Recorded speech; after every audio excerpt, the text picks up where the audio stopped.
Hello दोस्तों, नमस्कार। मैं आगरा हाईटेक से अनिल कुमार। आज आपके सामने दोस्तों एक नई वीडियो के साथ आए हुए हैं। और जैसे कि आप देख सकते हो कि लैपटॉप की वीडियो यूट्यूब पर भरी पड़ी है। बहुत वीडियो देखी होंगी आपने। अगर आप लैपटॉप रिपेयरिंग का कोर्स कहीं से सीख रहे हैं या सीखना चाहते हैं तो आपको जो एडवांस टूल आ रहे हैं उनके बारे में नॉलेज जरूर रखनी है कि कौन सा इंस्टीट्यूट किस लेवल का टूल्स यूज कर रहे हैं। ठीक है, तो लैपटॉप रिपेयर करने में जो सबसे ज्यादा इंपॉर्टेंट चीज होती है वो होती है हमारी डीसी सप्लाई। देखो, आप देख सकते हैं यहाँ पे डीसी सप्लाई कुछ इस तरीके से होती है देखने में। ठीक है, ये मैंने डीसी सप्लाई ली हुई है, QJE का एक फोटो है, आप देख रहे हो यहाँ पे। इस तरीके से डीसी सप्लाई होगी जिसमें हमें लैपटॉप जो सेट रखना है वो 19 वोल्टेज की यहाँ पे सेटिंग करनी है। यहाँ आप देख सकते हो लिखा हुआ है 19 वोल्ट। और यहाँ पे आप देख रहे हो कि ये जो एम्पेयर वाला पोर्शन है यहाँ पर आपको पूरे 5 एम्पेयर पर सेट कर लेना है ये। ठीक है, पूरे 5 एम्पेयर। और यहाँ पे 19.45 या 19.6 या 19.60 पे आपको ये सेव कर लेनी है ना। ये पूरी आपको आप देख लीजिए यहाँ पे इस तरीके से आपको पहले ये सेटिंग करना है। सेटिंग करने के बाद मैं आपको बता रहा हूं कि लैपटॉप कितने एम्पेयर कंजप्शन करेगा और कितने एम्पेयर पे वो आप पता लगा पाओगे वो ऑन हो रहा है। तो दोस्तों, जैसे मैं अभी इसको हटा देता हूं यहाँ से पूरा, तो आपको इसमें क्लियरली मैं आपको ये मैं हटा देता हूं यहाँ से। ठीक है, अब देखिए, जैसा आप यहाँ पे एक सर्कल देख रहे होंगे, मैंने एक आपके लिए समझाने के लिए सर्कल बनाया हुआ है। सर्कल मतलब एक पूरा ग्राफिकल है। जैसे डीसी मशीन हमने यहाँ पे ली हुई है और डीसी मशीन 19 वोल्ट पे हमने यहाँ पे मान लीजिए सेट कर ली है। 19 वोल्ट 5 एम्पेयर। अब यहाँ से क्या होगा, आप 5 एम्पेयर पे हो गया, 19 वोल्ट हो गया। यहाँ से ये लाइन जो आ रही है ये डीसी इन का कनेक्टर है। ये कौन सा कनेक्टर हो गया आपका? डीसी इन। ठीक है, जो लैपटॉप में आप देते हो, जो पावर लगाते हो, जो चार्जर लगाते हो, उस कनेक्टर को बोलते हैं डीसी इन कनेक्टर। उस पर 90 वोल्टेज जैसे आप दोगे, ग्राउंड आप दोगे, यहां से लैपटॉप के अंदर ये सप्लाई इनपुट हो जाएगी। तो यहाँ मशीन पे आपको क्या ध्यान देना है, और इसमें मैं आपको कुछ ऐसे फॉल्ट के बारे में भी बताऊंगा, जैसे शॉर्ट को कैसे आपको पहचानना है, दूसरा ओके कैसे पहचानना है। ठीक है, अब इसमें ओके में तो सबसे पहले मैं आपको ये बता देता हूं कि ओके के लिए आपको क्या करना है। देखिए, ओके के लिए आपको क्या करना है, जैसे ये मशीन आपकी 90 वोल्टेज पे इनपुट करोगे बोर्ड में, तो ये मशीन आपको 800 900 0 मिली एम्पेयर से लेकर, ये मिली एम्पेयर से लेकर 1.1 या 1.2 एम्पेयर तक रन हो जाएगी मशीन। यानी 1.2 या 1.1 एम्पेयर क्या होंगे, इसमें हाईएस्ट चले जाएंगे ऑन होने के लिए। जैसे ही एम्पेयर जाएंगे और डिस्प्ले आउट होगी, सब कुछ ओके है अगर हमारा बोर्ड में, और डिस्प्ले जैसी आउट होगी तो एम्पेयर जो रन कर रहे थे हमारे यहाँ पे, ये डाउन होके एम्पेयर क्या होंगे, थोड़े डाउन होके ये लगभग 930 या 34 या 940 या 800 के आसपास आके क्या होंगे, ये रुक जाएंगे। ठीक है, और फिर वहां हल्का हल्का वेरिएशन चलेगा। तब तो आप समझना कि ये जो आपकी डिस्प्ले है यहाँ पे आउटपुट हो चुकी है 800-900 के आसपास जाके। हाईएस्ट जाएंगे पहले, ये समझ लेना। बहुत सारे लोगों को ये कंफ्यूजन होता है यहाँ पे कि डीसी सप्लाई लिए तो लिए, लेकिन उस डीसी सप्लाई को जब आप लैपटॉप से लगाते हो तो, या आप स्क्रीन नहीं लगी हुई है तो आप कैसे देखोगे कि बोर्ड ऑन हो गया। ठीक है, तो क्योंकि कहीं आप जाओगे कहीं पे भी सीखने के लिए जाओ, या फिर कहीं आप लैपटॉप रिपेयर करने के लिए जाओ, तो टेक्नीशियन लगाते ही बता देता है कि भैया ये आपका बोर्ड जो है ऑन हो रहा है, डिस्प्ले में फॉल्ट है, या ये बोर्ड ऑन नहीं हो रहा है, ये बोर्ड शॉर्टिंग में चला गया है।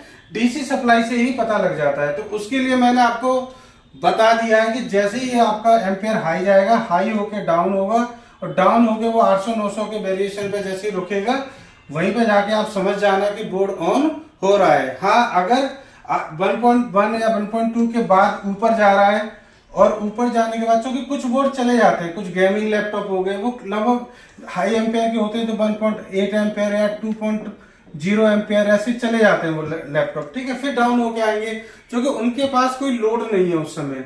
लेकिन जब आप लोड दोगे कोई, तो ये एम्पियर क्या होगा, इंक्रीज होना शुरू हो जाएगा, ठीक है।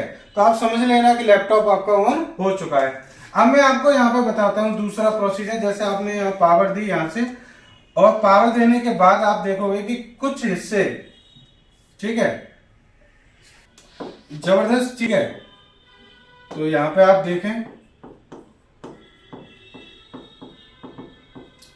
अब मैं आपको बताऊं, जैसे लैपटॉप का कोई भी बोर्ड आता है आपके पास, कभी भी लैपटॉप आए, आप लैपटॉप खोल रहे हो या नहीं खोला है आपने, ऐसे रखा हुआ है, आया आपके पास लैपटॉप, आप सीधे डीसी में लगाइए, ठीक है। जैसे ही आप डीसी में लैपटॉप को अटैच करोगे तो आपको स्क्रीन पे क्या देखेगा, देखो स्क्रीन पे यहाँ पे दो चीज आप ध्यान देना, दोनों पे ही। जैसे एक तो वोल्टेज क्या होगा, आपका ड्रॉप हो जाएगा, ठीक है।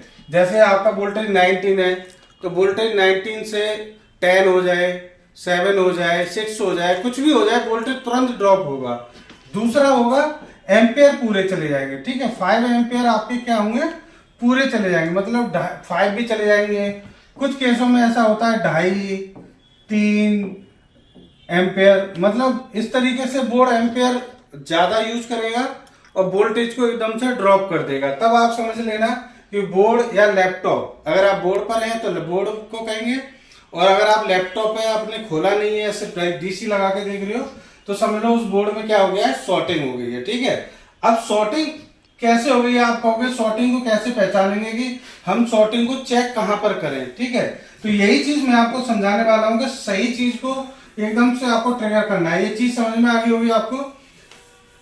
तो शॉर्टिंग कैसे देखेंगे, देखिए जैसे आपके पास कोई लैपटॉप आया और इस कंडीशन में आया कि लैपटॉप शॉर्ट हो रहा है, पावर ड्रॉप हो रही है, हाई एम्पियर जो है वो एकदम से ड्रॉप हो रहे हैं या ऊपर जा रहे हैं, तो आप समझ लीजिए जैसे ये बोर्ड है आपके सामने, यहाँ पे आप देखिए बोर्ड है, ठीक है।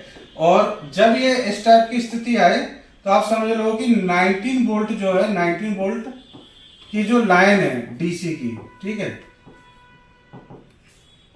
उसके अंदर सबसे पहले आपको शॉर्टिंग चेक करनी है, ठीक है। यानी जब आपके सामने ऐसी सिचुएशन आए तो ये 19 वोल्टेज वाली लाइन है, वो पूरी की पूरी लाइन आपको चेक करनी है। यानी 19 वोल्ट में जितने भी सेक्शन है जो आपने समझे हैं, देखे हैं, पढ़े, सीखे हैं, अगर आपने नहीं मालूम है, नहीं सीखे हैं, तो आप बिल्कुल, आप हमारी वीडियो देख रहे हैं यहाँ तक, अगर आपने वीडियो देखी है तो आप देख लीजिए, नंबर है, कॉल करिए, और हम आपको पूरी ट्रेनिंग देते हैं, लाइव ट्रेनिंग होती है, ठीक है। और आप यहाँ पे मैं आपको बता भी देता हूँ कि कौन कौन से सेक्शन आपको चेक करने हैं। अगर आपकी 19 वोल्टेज में फॉल्ट है तो आपको मैं यहाँ पर दिखा रहा हूँ, देखिए सबसे पहले तो आप क्या देखेंगे, यहाँ पर सबसे पहले आप ये देखिए कि यहाँ पर यहाँ पे आपका डीसी इन होगा, ठीक है। सबसे पहले तो आप यहाँ पे चेक करिए कि 19 वोल्टेज का कोई भी मॉसफेट लगा है, मॉसफेट लगे होते हैं यहाँ पे, ठीक है। मॉसफेट चेक करिए, डायोड चेक करिए, डायोड प्रोटेक्शन के लिए लगे होते हैं, नॉन पोलर कैपेसिटर लगे होते हैं। उसके बाद यहाँ पर ही आपका दूसरे जो इसके बाद जो सेक्शन होगा इसमें, या इस बोर्ड पर जो मैं आपको समझा रहा हूं, यहाँ पर एक सेक्शन लगा होता है आपका स्टेप डाउन, ठीक है। इसमें भी आपके 19 वोल्ट जाते हैं सबसे पहले, यहाँ पे भी 19 वोल्टेज इनपुट होंगे और यहाँ पे भी 19 जाएंगे। दूसरी बात आपको यहाँ पे भी चेक करने हैं, आपके मॉसफेट, नॉन पोलर ये आपके लगे होते हैं, ठीक है। उसके बाद आप देखेंगे यहाँ पे एक बैटरी चार्जिंग का सॉकेट है, यानी कि चार्ज जो सेक्शन है चार्जिंग वाला, ठीक है, उसके जो मॉसफेट और आईसी लगी होती है, बीक्यू आईसी वगैरह, ठीक है। यहाँ पे इस पूरे सेक्शन को आपको चेक करना है, यानी यहाँ पे भी आपके सर्किट में क्या है, 90 वोल्टेज इनपुट होंगे। साथ में मैं आपको बता दूं यहाँ पर रैम लगी हुई है, रैम सेक्शन, रैम वाले सेक्शन में 90 वोल्टेज इनपुट होंगे। ये आपका VRM सेक्शन है, VRM, ठीक है, यहाँ पे भी 19 वोल्टेज इनपुट होंगे। यहाँ पे आपका किसका ग्राफिक सेक्शन है, यहाँ पे भी 19 वोल्टेज इनपुट होंगे। एक ग्राफिक सेक्शन यहाँ पर है, यहाँ पे भी 19 वोल्टेज होंगे इनपुट। और ये इसका एक GFX लगा हुआ है, ठीक है, यानी PCH बोलेंगे हम इसको, PCH के लिए यहाँ पे एक सेक्शन है, इस सेक्शन पे भी 19 वोल्टेज इनपुट होंगे। तो ये जो एरिया है मैं आपको बता रहा हूँ। साथ में यहाँ पे LVDS का एक कनेक्टर लगा होता है, यहाँ पे भी 19 वोल्टेज इनपुट होते हैं। तो कुछ सेक्शन मैंने आपको बताया, हाईलाइट कराया इसमें कि 19 वोल्टेज कहाँ कहाँ जा रहे हैं। ठीक है, 19 वोल्टेज की लाइन में कहीं भी शॉर्टिंग है, जितने भी ये सेक्शन मैंने आपको बताया, आपको अगर सर्किट की नॉलेज है तो आप समझ लीजिए कि ये सारे सेक्शन आपको देखने पड़ेंगे। ठीक है, या आप ये देख लीजिए कि कौन से सेक्शन ज्यादा हीट हो रहा है, उसके लिए हमने रोजिन पेस्ट को कैसे यूज करें, उसमें छोटी सी वीडियो डाली है, आप वो भी देख सकते हैं हमारे चैनल पर। तो ये जो हमने जितने भी सेक्शन दिए हैं ये आपको समझने होंगे। पहले देखिए ये मैंने आपको बोर्ड पर बता दिया कि ये सेक्शन आपको चेक करने हैं, लेकिन अगर आपको इन सेक्शनों की पहचान नहीं आती है तो आप ये चेक नहीं कर पाओगे, और चेक नहीं कर पाओगे ये बोर्ड का जो सॉल्यूशन है, यानी वोल्टेज का जो प्रॉब्लम है, ये आप सॉल्व भी नहीं कर पाओगे। ठीक है, तो समस्या ये है, अगर आप एक्सपर्ट हो चेक करने में, आपको नॉलेज है, कहीं छोटी मोटी दिक्कत आती है तो आप वीडियो देख के आसानी से कर सकते हो। लेकिन अगर आपको कहीं से समस्या है कि नहीं मेरे को ये सेक्शन नहीं पता है, तो आप हमारी वीडियो में जो नंबर आ रहा है इस पर कॉल करिए, आप हमसे हेल्प भी ले सकते हो। और अगर आपको हमारा जो हाईटेक इंस्टीट्यूट है, जो हाईटेक की आप देख रहे हो यहाँ पर सब कुछ, तो आपको अगर हमारा वीडियो अच्छी लगती है तो इस वीडियो को देखकर इसका एक स्क्रीनशॉट हमारे व्हाट्सएप नंबर पर भी भेजिए। ठीक है, उससे क्या होगा आपको, कि मैं आपको क्यों कह रहा हूं कि आप इसका स्क्रीनशॉट लेके भेजने के लिए, अगर आप ऐसा करते हैं तो आपको उस पर जो ऑफर चलते हैं हमारे इस टाइप के जो भी हाईटेक की तरफ से, वो भी एडिशनल आपको उसमें बेनिफिट मिलेगा। ठीक है, तो ये मैंने एक समरी में आपको बता देता हूँ डीसी की मैंने एक छोटा सा यूज आपको समझाया है, इसके बहुत सारे यूज है, मैं समय समय पे आपको वीडियो देता रहूंगा। ठीक है, एक लाइन का मैंने आपको पूरा बताया है, ये लाइन को इनपुट करने के लिए यहाँ पर किस तरीके से आपको कनेक्शन करने हैं, सब कुछ कैसे मशीन सेट करनी है, यहाँ से इनपुट देना है आपको पूरा। इनपुट देने के बाद हमें एक मैंने आपको बता दिया सॉर्टिंग में अगर बोर्ड आएगा, सिर्फ एक फॉल्ट के बारे में बताया, सॉर्टिंग में बोर्ड आएगा तो किस तरीके से लाइन ड्रॉप होती है और आपको क्या क्या चेक करना है। साथ में मैंने आपको ओके का कंडीशन भी बता दी है कि अगर आपका एम्पियर पहले से हाई होता है और हाई होके फिर लो आ जाता है 934 या 940 या 800 के बीच में ट्रेवल कर रहा है, तो समझ लीजिए आपका बोर्ड ऑन हो चुका है। ठीक है, तो आपको समझ में आ गया होगा लैपटॉप के पूरा किस तरीके से एक मशीन काम कर रही होती है और आपको क्या चेक करना है। आई होप अगर आपको अच्छी लगी है वीडियो तो लाइक करें, शेयर करें। Thank you.